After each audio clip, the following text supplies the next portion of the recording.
Good afternoon, Phillies fans. Welcome back to the Fightings Final here on the Instant Rap Sports Network with your boy Matty B on the call. And where have we seen this before? 2-0. The Phillies fall today to the Nationals. All the positivity, all the hope for resurgence that was all about last night, completely down the tubes today as yet another quality starting effort turned in by another Phillies starting pitcher goes to the wayside. And again, I hate to tell you, I told you so.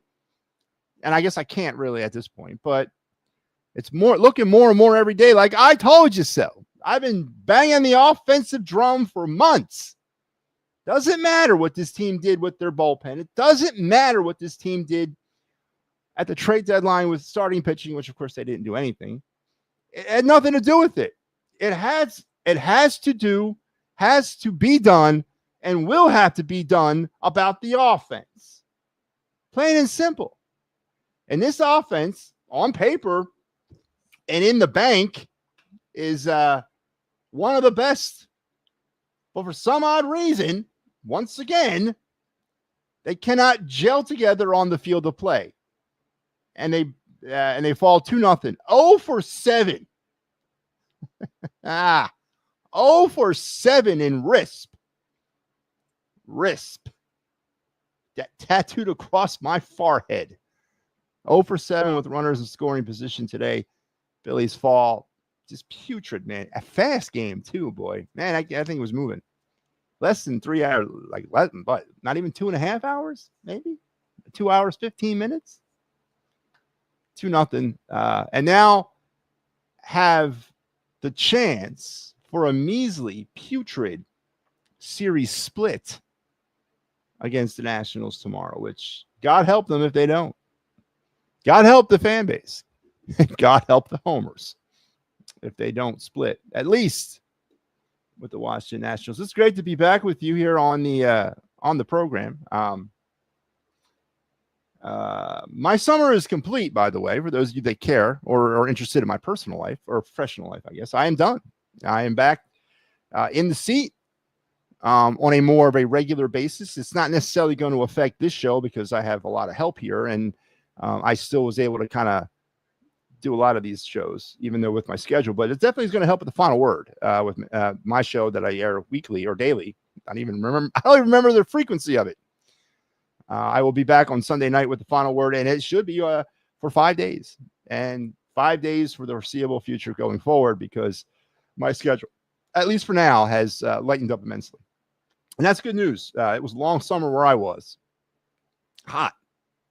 It's like 100 degrees today. Is it hot where you guys are? It's fucking scorching up here. Steve checks in. Hey, Steve, how you doing, man? I'm sorry, but no Crawford.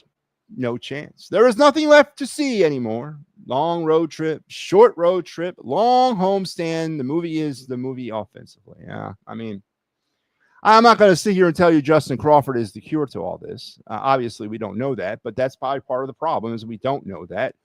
And the question continues to exist. And I know what Dave Dombrowski said. I'm not bringing him up if he can't play every day. But you know what?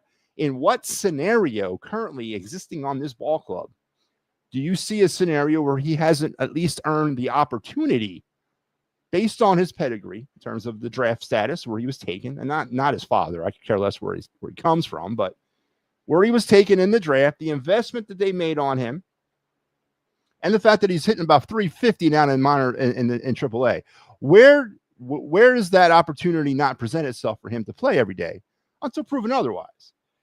Again, I go back to my one of my initial takes on the Justin Crawford situation is what in the hell could he do worse than we're already seeing right now from our outfield, which Harrison Bader, the big offensive move, just ain't doing it for me, man. Just wasn't enough. Again, Joan Duran, by the way, is apparently okay after last night's scare.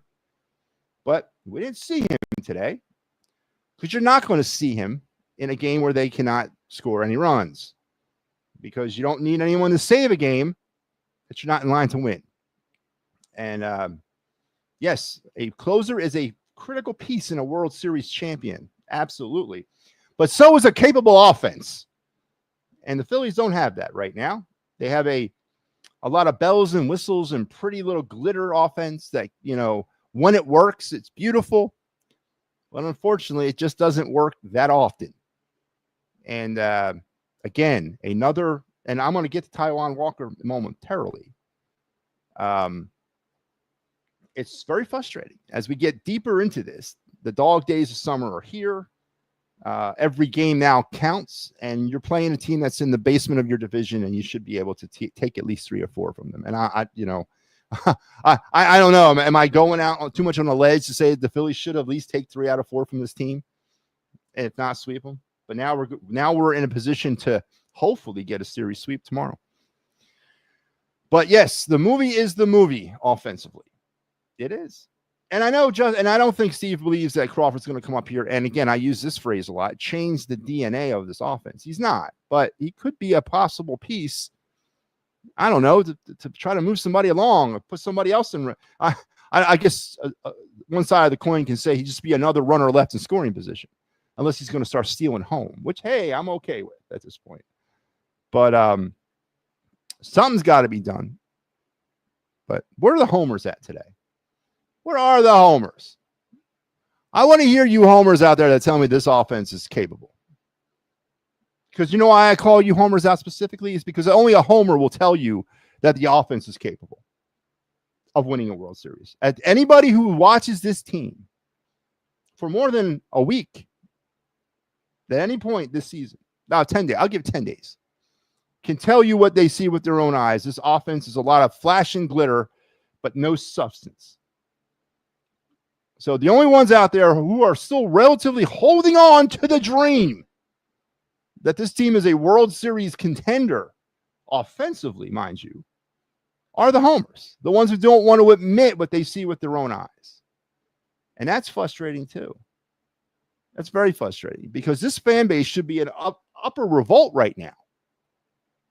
100% should be in revolt. This is unsatisfactory. The Mets are handing us the division on a silver platter, and we're doing absolutely nothing with it. I'm telling you, man. And barring a complete and utter clicking of all systems, which has not happened in 4 years, because, yes, here's a news flash to you as well. This is the same team since 2022. Barring a systems click from everybody that's never happened up to this point, the same result is going to yield this October as it did the October before that, as it did the October before that, as it did the October before that. The only difference is, in my opinion, that the regression will continue.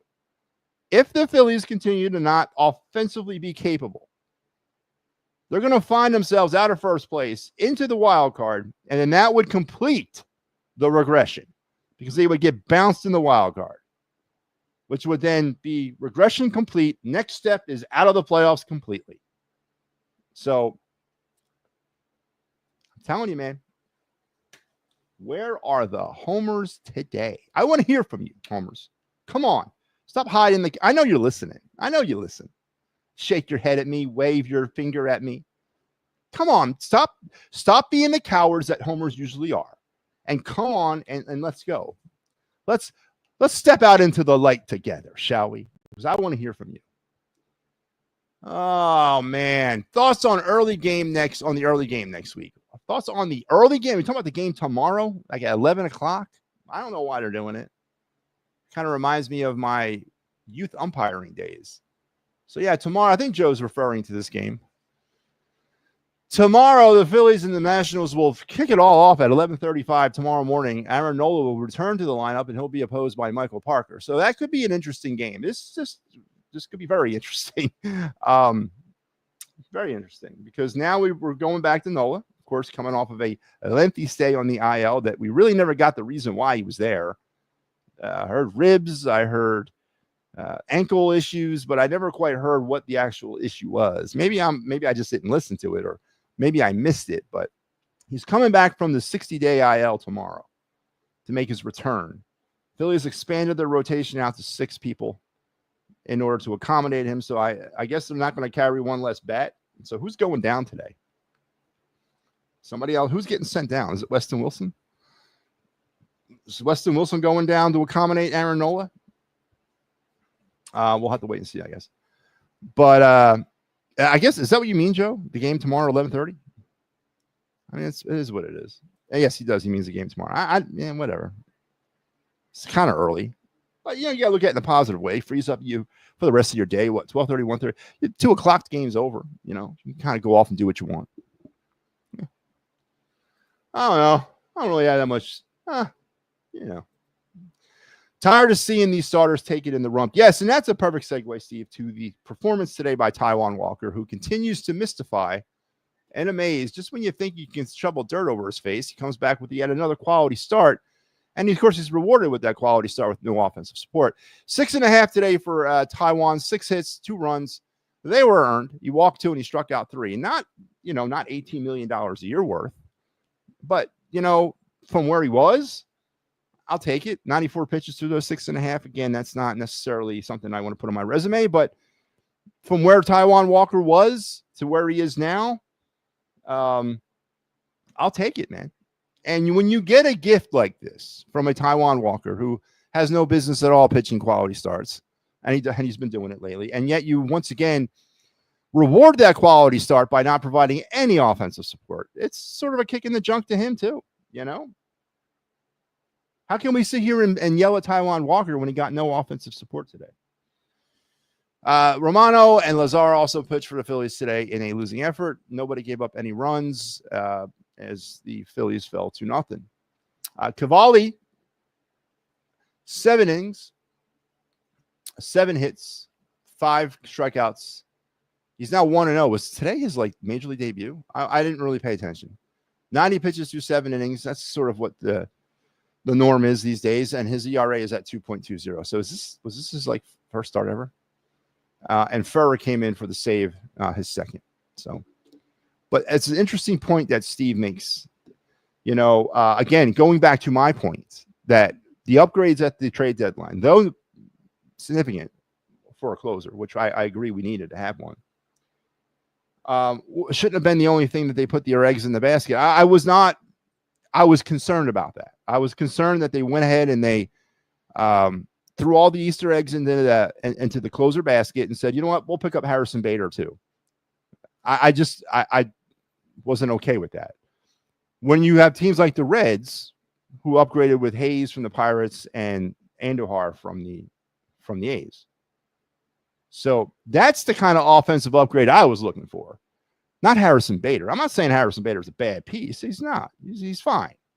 But he's just like Max Kepler and Austin Hayes and then the other left fielders that we've herded through here over the past 4 years. Whit Merrifield, David Dahl.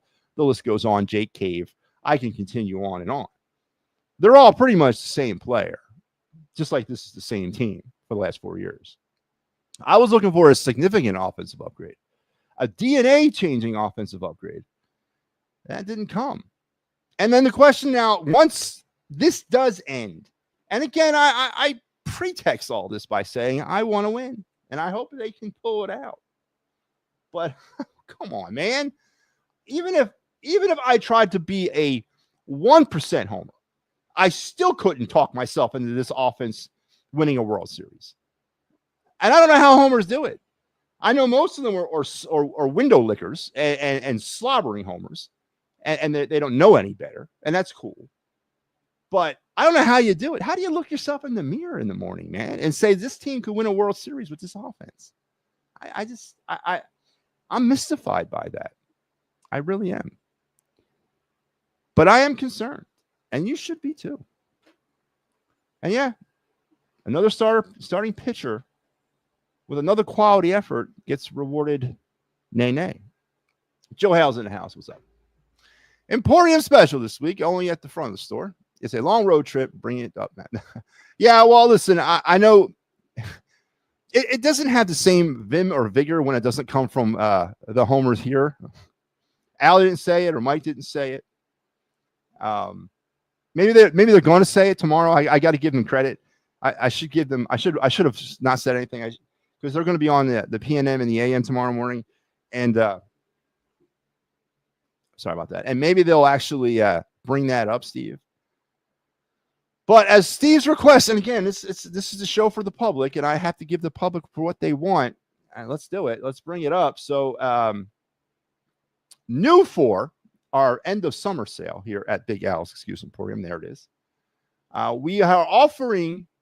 It's sort of like it's our back to school kind of thing. Like it's not necessarily school themed, but we'll call it a back to school special, as Steve has said, and Steve has placed the product in the front of the store. By aisle 4, Jalen Hurts is an elite quarterback, and the only reason why he gets ragged on is because he's getting punished for having great talent. Right next to that aisle is, it's been a long road trip. What do you expect from them? They got into D.C. the other night late, or other day late, right before the game started on Thursday because of some airplane trouble. What do you want from them? They're human beings. So there you go. It's not even an aisle. It's an end cap right by the register. It's part of our back to school special at Big Al's Excuse Emporium. That's right, Big Al's Excuse Emporium, where you do not have to deal with the reality of your Philadelphia sports teams. You don't. That's what we do. We provide an escape, or I should say, at Big Al's, they provide an escape of your Philadelphia sports reality. Anything in all four major sports are equally represented. And if you're having trouble dealing with the reality that is certain aspects of your teams, you don't have to at Big Al's Excuse Emporium, because we will take care of you.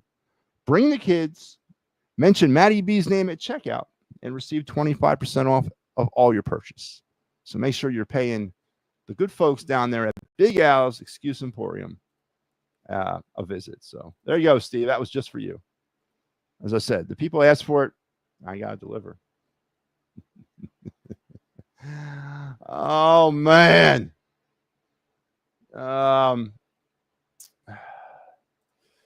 Bomer, a lusty 3 for 21 at Lehigh Valley. He did make that really good defensive bare hand play last week. It was last Saturday. I watched it. That was a really nice play. Struggling along, 3 for 21 at Lehigh Valley. But somebody mentioned that the other day. Who the hell was that? I don't know, listen to some other show, or I can't even tell anymore. As I said, I've lost track of all time and reality. I've lost track of reality. I need to go pay visit to Big Al. Somebody said that Alec Bohm was going to come back in and provide a shot of energy to the Phillies. I don't know where I heard that from. I don't know what homer was banging that drum, but yeah, 3 for 21 at Lehigh Valley. Let's stick with Otto Kemp. Does anybody care? Does anybody really care? And be honest with you. And I'm glad you brought up Bomer there, Steve, because I totally forgot about him. Is that bad? Has anybody else out there forgotten about Alec Bohm because he was so insignificant when he was here that no one really misses him? So with that being said, is he really being missed that much? And should we even care that he's up here? Keep him in Lehigh Valley. Let his trade stock go up. Oh, Ricky, what's going on, my man? How are you doing? Matt, will Steve be back within with next week's? Yes, the attacking third. So Steve Fuentes has some personal issues that came up about midweek. That unfortunately he had to leave town for a few days and was not able to do the attacking third, as well as today's Birds Flyby that Mike Lauro filled in for. So Steve's handling some personal business. I don't know the status of the show next week. It's built like it's going to happen. I'll let you guys know as the week progresses, but Steve's handling some personal issues right now. 3-0 Mets up on the 7th. And we'll get into the scoreboard here momentarily there, Dave. Wheeler is heading to the IL with a blood clot. Is that verified? Is that breaking news? Is that breaking news? Or is that some sort of, I hate to say the word, troll? I would think I would have heard that if that was real. What's up, Brian? Where's Justin? What the F? I guess we can kind of go back. We'll circle back to Steve's initial question. Is Justin Crawford and the lack of Justin Crawford, is it an excuse that we want to hear about anymore? I don't know what Justin Crawford will provide to this offense, but I sure as know that it can't be any worse than it is, especially in the outfield. Harrison Bader just didn't do it for me, man. He's a good little piece. He's a good little bench piece. He's a good little platoon option, but we don't because we're so bad in the outfield, we just don't have anything out there. We have an outfield of platoon people. Again, I asked this question. What was the last time a World Series contending team could sit here and look themselves in the mirror and say, you know what? We have one outfielder who's batting like 100 since the All-Star break, and that's Nick Castellanos. And then the other outfielders, the 5 of them, are all platoon guys, in and out of the lineup. One's batting 200. The other one's is batting about 230. When was the last time a World Series contending team looked at themselves in the mirror and said, we have such a woefully bad offense in the outfield, as we can attest to right now? And the question is a legitimate question at this point. At this point, what possibly could Justin Crawford do worse than what's happening on the field currently? And I don't want to hear nonsense about protecting him and making sure that he's not developed. Come on, man. He was a first-round draft pick. And any more of this Johan Rojas comparison nonsense to him, that's beyond being a homer. Stop it. You cannot compare Johan Rojas and Justin Crawford. Johan Rojas was an unrestricted free agent or undrafted free agent signing. Justin Crawford was a first-round draft pick. All right? So I don't want to hear this nonsense. Well, maybe they've learned a lesson with Johan Rojas and they brought him up and blah, blah, blah. And they don't want to say, no, come on, man. What are we doing here? Justin Crawford was taken with like the 13th overall or 18th overall pick in the 2022 draft for a reason. And it wasn't to shield him from the big moment. If it was, then our scouting and professional development team really stinks. But I agree. Why the hell not? And this whole thing with Dombrowski saying, well, he has to play every day. Yeah. And why wouldn't he play every day up here? I mean, really? At this point?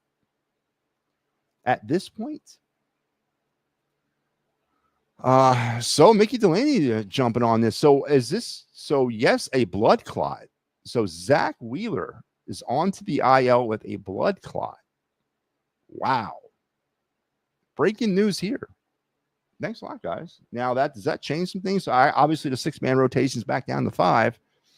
And this puts Aaron Nola's return right back into the heat of the fire. Now we need Aaron Nola to return to some sort of form. This could not have happened at the very worst time. So Zach Wheeler onto the 15-day IL with a blood clot. Now, I know blood thinning medicines and all that. I'm not a medical person. But I've actually had some experience with blood clots this summer. 2 friends of mine went down with blood clots this summer. So it's been sort of the thing I've been hearing. But hopefully they can get that thing resolved without surgery. Wow. Breaking news. Zach Wheeler, blood clot, heading to the IL. Wow. It's true about Wheeler, blood clot near his shoulder. Well, at least it's not traveling at this time, right? That's positive. That's what you don't want to see. At least they caught it. And perhaps that is the reason for the tired arm and the dead arm. Well, hey, listen. First and foremost, I'm glad they caught it where they caught it. And second of all, speedy recovery, Zach Wheeler. We're definitely going to need you come October. If we have to sit you till then, so be it. But we're definitely going to need you come October. Ricky is doing it. Ricky, why are you talking about yourself in the third person? Say I'm doing fantasy football. I'm doing fantasy football this year too. Josh W. Eggman. Huh?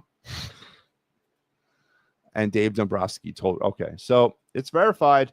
Zach Wheeler on the 15-day IL with a blood clot. How does that make you guys feel? How does that make you feel? From a baseball standpoint, obviously, with the ways Wheeler's been pitching lately, it's obvious. I'm glad they maybe figured out what the problem was, and that's first and foremost. And second off, they caught it close enough to it shouldn't obviously be any kind of health risk or life-threatening thing. And third of all, from a baseball standpoint, I think the Phillies are in a position, especially with their starting pitching depth, and I think they do have it. Again, I know it doesn't seem like it, especially lately with the offense, but they have enough starting pitching depth to kind of weather this type of storm. I truly believe that. And it's not about the pitching with me. I mean, if I could get what Taijuan Walker gave us every day, the Phillies should win 100 games this year. With this offense, it's more than enough. But so I guess there goes the 5 or 6 man rotation plans. All right, let's go back over. Let's start breaking this thing down because I got to. Not that I want to, but I got to. Phillies on the day, no runs, 8 hits, no errors. 2 runs, 7 hits, and 1 error for the Nationals. Offensive standouts for the Phillies. Do I have to? 3 for 4 was Trey Turner. Got on base a lot. Batting around 290 now. Schwarber 0 for 4. Bryce Harper 0 for 4. JT 2 for 4. Multiple hit game for JT. Brandon Marsh 1 for 4. Hader was 1 for 4. Bader was 1 for 4. Kepler 0 for 3. Yeah. Sosa 1 for 3. Kepler also grounded into that like soul-killing double play earlier in the game. Bryson Stott 0 for 2, and it goes on and on. For the Nationals, James Wood 1 for 4. CJ Abrams 1 for 4. Josh Bell 2 for 4. James Wood had the 2 RBIs. So James Wood accounted for both RBIs in this game for the Nationals. So I guess you got to give the offensive standout today to James Wood. Young stud player for the Nationals, whose baseball card is trending upwards, by the way, for those of you that are interested in those types of things like I am. We already went over the pitching summary. Let's go over the scoring summary because it's massive. Wood would double the right, scoring Dylan Cruz and House. And that's it. That is all your scoring today, the 5th inning, as the Nationals win 2-0. Phillies leave 6 on base, 0 for 7 with runners in scoring position. The Nationals leave 5 on base, 1 for 5 with runners in scoring position. The Phillies did not steal any bases. They had Turner was caught stealing. The Nationals also had 1, 2 stolen bases off of JT. But they also had Abrams picked off there by Lazar late in the game. And there you go, man. It's Drek. Phillies lose 2-0, man. Ah, damn.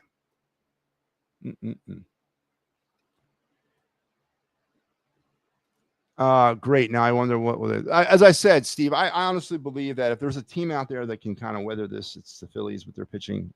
They got 5 capable guys, or I should say they got 4.5 capable guys. Aaron Nola will find out tomorrow how far along he is actually to returning to form. I'm not really concerned about the stretch run because it's never been a concern of mine pitching. I think the team is pretty much in a very good spot pitching depth-wise. Now, October is a whole other situation. They're going to need him back for that. But to get through the final month and a half of the season, so we're down to a month and a half. Golly, a month and a half.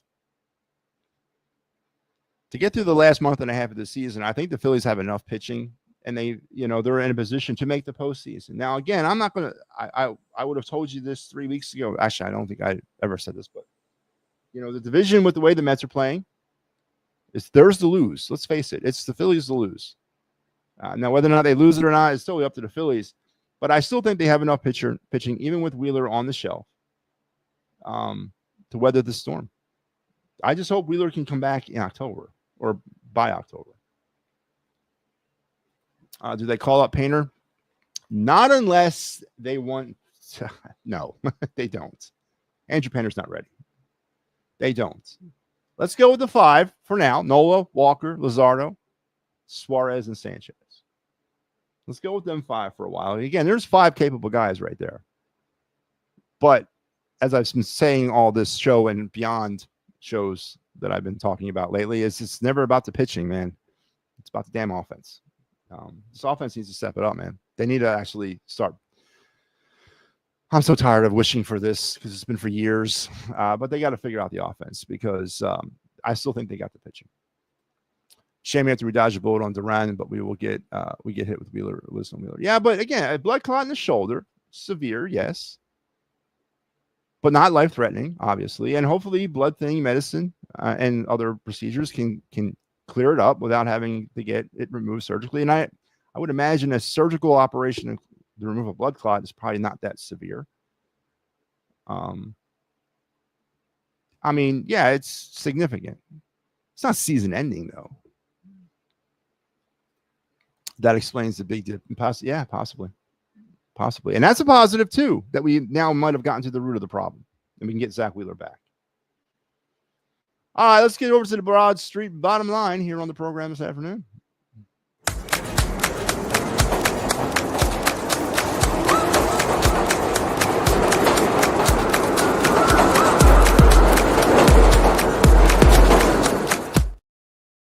All All right, the Broad Street Bottom Line on the show today is brought to you by the Birds Blast with Kyle Quinn. The quintessential and Philadelphia Eagle pregame show entertainment will return on Thursday, August the 28th at 7 p.m. for its season 6 premiere. It's hard to believe I've been doing this with Kyle. This will be our 6th year doing it. And weekly we'll come on and we'll review the game that was, and we'll talk about the game that will be in the only way that me and Kyle Quinn can actually do that. So please, Thursday, August 28th at 7 p.m., the season premiere of the Birds Blast with Kyle Quinn exclusively on the It's a Wrap Sports Network. So the Broad Street Bottom Line, it's really no secrets. I'm not going to drop any major knowledge and truth bombs on you. By the way, I'm still waiting for the homers. Where are you at? I know you're listening. I can sense I can smell you. I'm not going to drop any truth bombs on you with this one. I'm not going to sit here and try to open your mind and like, oh yeah, no, because you don't have to do that with this team. There's no philosophical thinking involved here. It's basically what you see is what you get. And on a consistent basis, this offense just is not doing it. And I know everyone's waiting for the day that it all clicks into place, but I tell you, we've been waiting for 4 years, and it hasn't done it yet. It does it over very small stretches of time, and then it goes right back into the norm. So is the way that they are when they're hitting 6 home runs a game, is that the norm, or is this the norm that we're currently seeing? And it's an honest question. It's an honest question because I think this is the norm. And when it all does click together, that's the anomaly because it doesn't happen that often and it doesn't happen long. And today was a perfect example of an opportunity to take essentially a stranglehold on this series, set themselves up to win 3 out of 4 against the lowly Nationals. A gift gimme game and a gift gimme series against an inferior opponent. And they failed to do so. Now, that's baseball and, all that and 162 games and long road trip. That's all at Big Al's Excuse Emporium today. That's not here. We're not talking about those things here. We're talking about the reality of what this offense is. Pretty flashy on paper. It pops on paper, man. You read that, Schwarber, Harper, blah, blah, blah, Turner. It pops. It just ain't popping on the field, and it hasn't for years. And the reality is, this is the same team from 2022. It really is. And that team couldn't get it done. And this team, I don't think, is going to get it done either. And yet today was another example of why I don't think that they can get it done.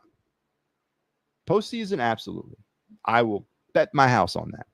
I don't own this house, but I will bet this house on the fact that the Phillies will get to the postseason.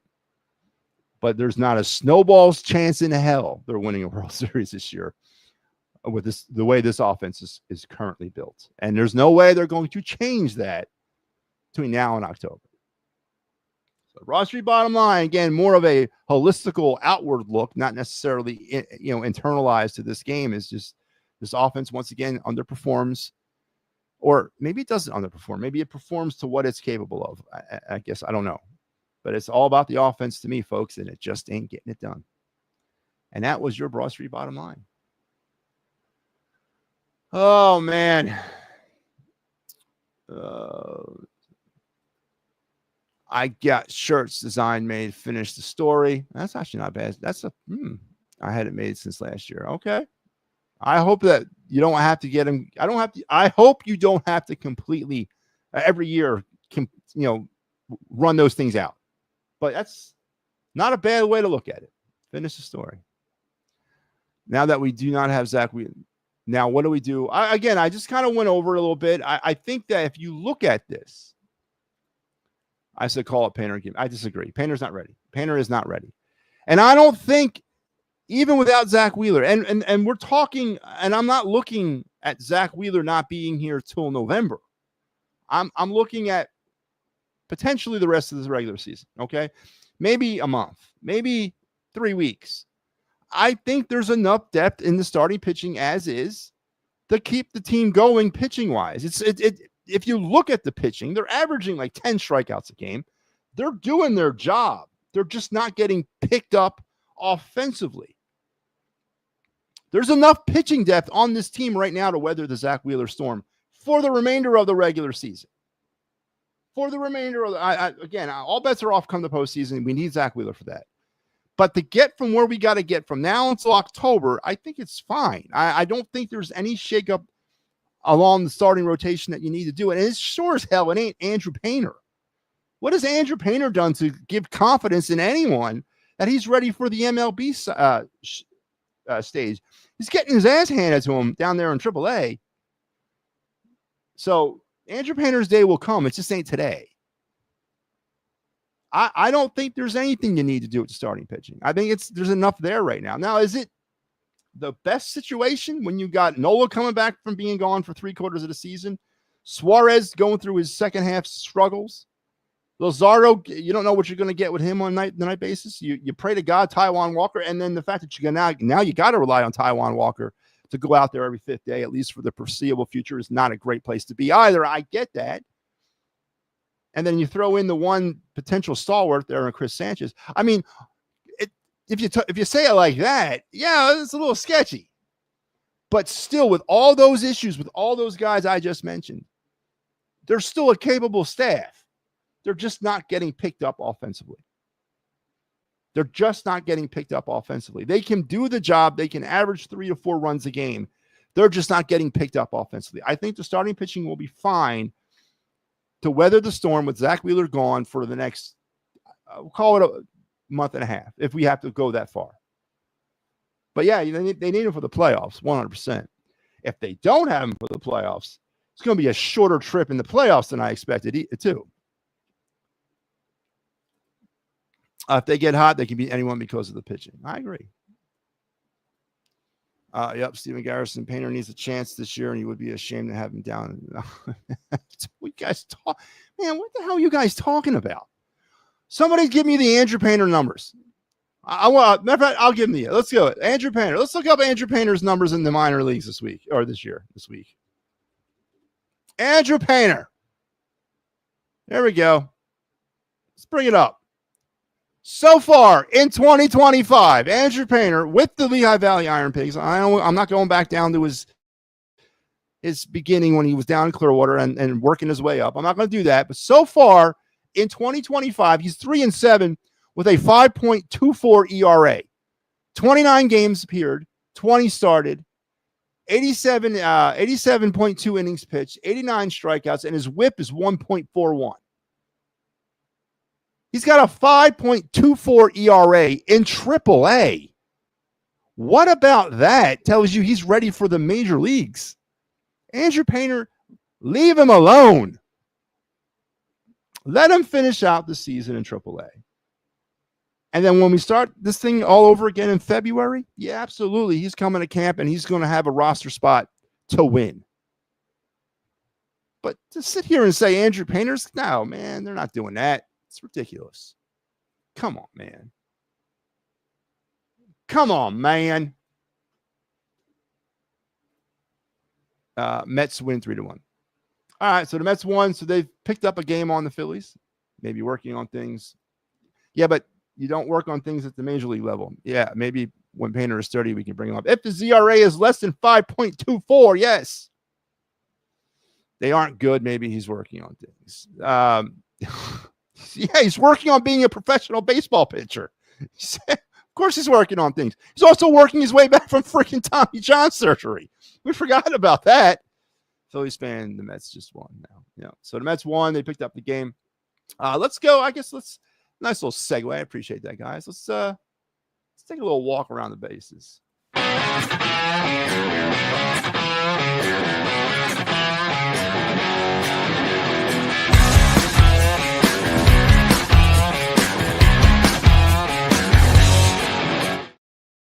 All right, here's your trip around bases on this Saturday afternoon. Games that have gone final. It was 3-1 Cubs over the Pirates, 14-2 Blue Jays all over the Rangers, 7-5 Red Sox over the Marlins. And as just reported here on the Instagram Sports Network, It was the Mets 3-1 winners over the Mariners. Games that are still ongoing.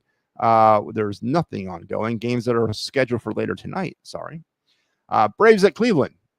Baltimore's in Houston. The White Sox are in KC. The Tigers are in Minnesota. Yankees are out in St. Louis. Diamondbacks are in Colorado.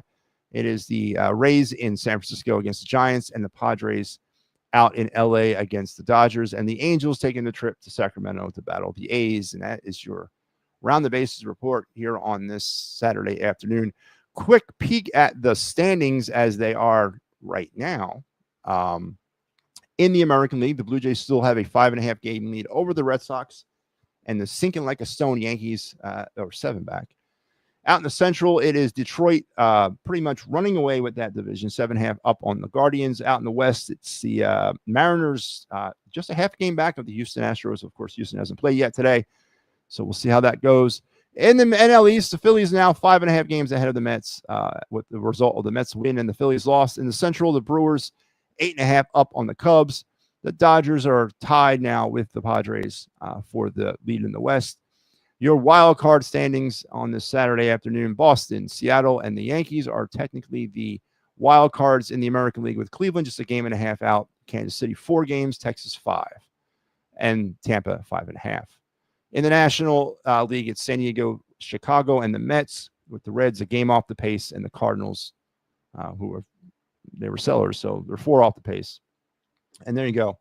That is your standings look at of this current particular moment in time. Tomorrow, the Phillies will be back at it. Aaron Nola returns to the rotation. Battles Michael Parker at 11:35 on Roku, by the way, not even on local TV. So you guys, if you don't have Roku, I don't know, is it on? Is NBC 10 doing it? But Roku's going to be televising this game tomorrow at 11:30. Make sure you get up and have brunch with the Phillies, and then enjoy that unique 11:35 start time. Oh, man. At least bring Justin up. I agree. Mickey Delaney still 5 games up. Yep. This is embarrassing. Losing Nationals after Walker pitched a decent game. He pitched more than a decent game. Pitched a very good game. That good, Steven. All right. We're around here on the network tomorrow morning at 9 o'clock. Don't forget the PM and the AM program with Mike Laro and Al tomorrow. I don't think Pat's back tomorrow. I think Pat's still dealing with internet problems that were caused from sunspots on Jupiter. So he's still working his way around that internet issue. But Pat will be back soon. Sooner than later, I hope. Later on tomorrow, don't forget, here on the Fighting's Final, I will be back for the Sunday version of it. So I'll have the dubious honor of reporting a series split or a series loss to the Washington Nationals. And tomorrow also being at Sunday here on the final, or the Fighting's Final, down on the Phillies farm report, as we'll take a look at the Phillies farm system. And we'll get into more details about Andrew Painter. We'll see how, I don't know how he did for the week. I'll build the graphics for that later on tonight, and we'll take a look at how he did for the week. But no, Andrew Painter is not the answer to the Phillies' problems. I don't think they have a problem with pitching anyway. But so make sure you're tuned in for the Fighting's Final tomorrow. And then tomorrow night, the Final Word with Matty B returns to its regularly scheduled time and day, Sunday at 10, Sunday to Thursday at 10, starting tomorrow, as I will hopefully get back into the swing of things on a more routine basis nightly on the program, as we'll go over everything that was your weekend in Philadelphia sports, to include today's Eagles game. I hate preseason football. And then all the other great programming here on the network as we're getting ready for the fall and getting ready for the real money time for this network. So make sure you keep staying tuned and checking us out, liking, sharing, subscribing, all those great things, whatever you guys do to help me out. I appreciate it. To grow this network. But 2-0 Phillies lose. Tomorrow they go for the series split against the Nationals. Thank you, everybody. Thank you, everybody, for tuning in and spending a few minutes of your Saturday early evening with me. I hope you guys enjoy the rest of your night and the rest of your day tomorrow. We'll talk again tomorrow afternoon around, I guess, 2:30, 2 o'clock, around that time, when the Phillies will post game for Phillies Nationals for 11:35 start time. Make sure you're tuned in. Till we talk then later, you guys take care.